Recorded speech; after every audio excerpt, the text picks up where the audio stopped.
You've got a Galaxie, you want a 4-speed, you want to put that shifter hump in there so bad you can taste it, but you don't know where exactly to put it.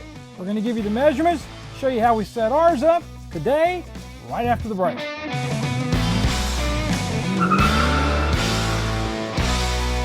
Restoration of a classic Ford is a journey of discovery. Let Autocrafters help you with yours. We offer quality parts for Falcon, Fairlane, F-Series, Galaxie, Maverick, and Pinto. Contact us today. So, if you have a Galaxie, like I said in the intro, 4-speed is where it's at in my opinion. That's all I'm going to say about it. And for a long time, it was really hard to do a 4-speed because if you put one in there, even if it was a Hurst shifter, you had to hack a hole. It didn't. Most of the time, it looked like the one that's in here. It's a really bad hack job, not very well and cleanly cut. Even the factory stuff was probably done with a torch. They probably torched the hole in the floor pan.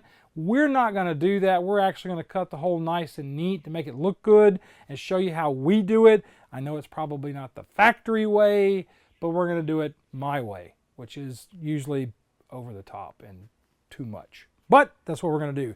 What I'm going to talk to you about right now, though, is the parts.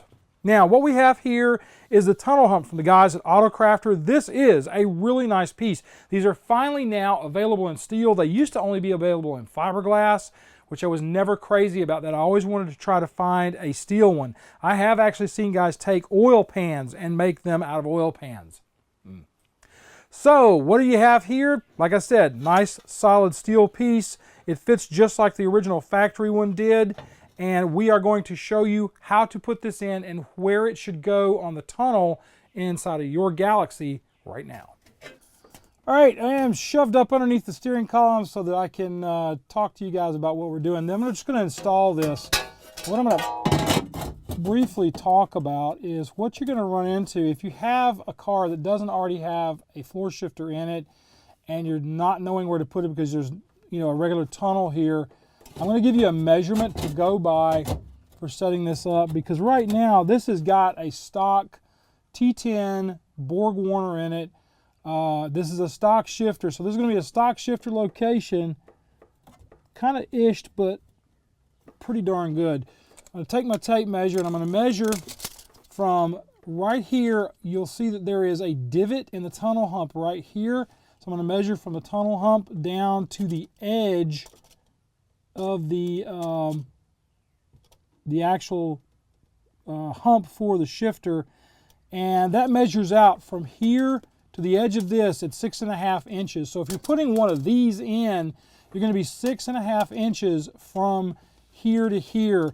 The center of the opening from that same edge is 12 inches. So you'll want to say that your shifter center position, if for some reason this edge is not measuring out correctly or whatever, the center of the shifter should be at 12 inches from that edge where they put the tunnel to the firewall. So that gets you right where you need to be for position for this. Now what I'll typically do with these is I'll mark it up, and these being any of these kind of like the Falcon that has this same type setup on it.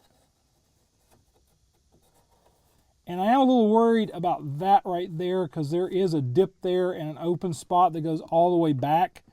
So I may have to figure out something with the hump itself in order to make that work.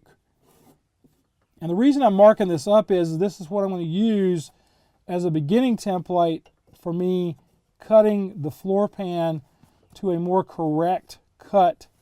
I haven't seen one of these in original form, but I can imagine that it's probably different. Come around here. No, the seat's not bolted in completely. It's very exciting. Pull that back up where it's supposed to be and mark this up.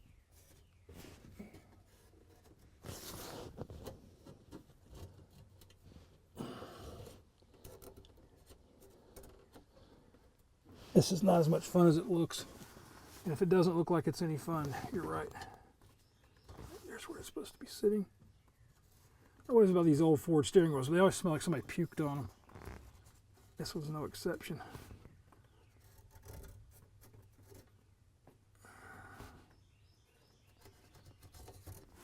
Okay, I'm also going to mark my hole positions as well.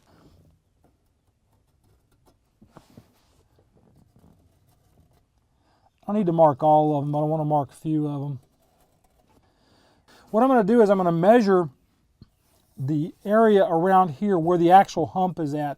I don't want to cut it right out to the very edge of all of this. I'd like to leave as much floor pan in position as I possibly can, just to make sure that we've got enough rigidity in the floor. This should be fine because we're on a full frame car, but I still want to make sure we can keep it as nice and as tight as we possibly can, but also getting rid of all the falderoller that was done to it before. That's really bad. I'm going to measure from here to here. I'm going to measure from here to here, down into the corner here, down into the corner here, and all the way along this bottom edge here, because it does kind of goes toward the back. And then we're going to cut this, or rather mark this up for that positioning. I'm going to put this back in real quick and make one more mark. Sure, that was very loud. I know it was for me. I'm going to also mark where the hole is here, because that line right there could be our back position for the cut. All right, that's really bad.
Just about falls in place. Whew, it's hot out here. All right, a couple things I want to talk about. First thing is a safety item. Always wear your goggles or a face shield and some earmuffs. These are my old shooter's muffs and glasses that I used to use. I've got new stuff that I'm using now for that particular activity, but for this kind of stuff, I'm using those because they work really well for that. A lot of times in a case like this, I will use a full face shield. It just seems to work better. Now I'm going to go into a little bit of minutia on this for you guys that are really interested.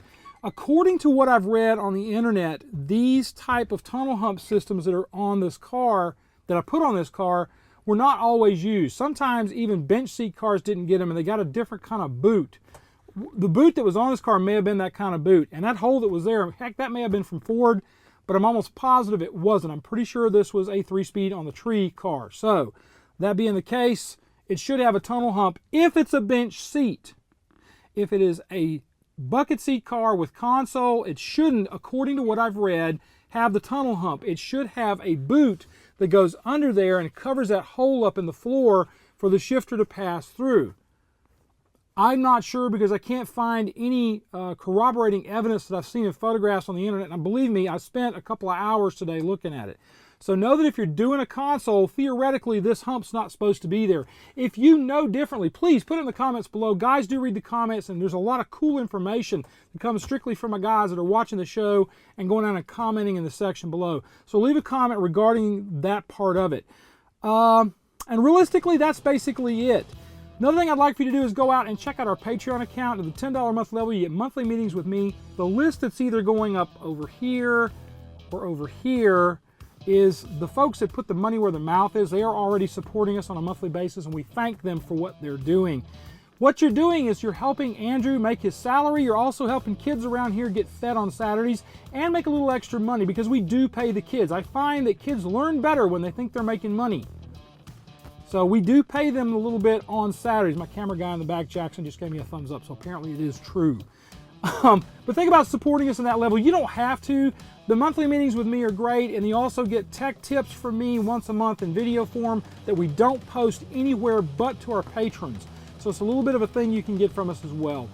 Also, subscribe to the channel. We are on our march to 100,000 subscribers. We're at 92,000 right now. We want that plaque to put on Paul's wall on Paul's wall.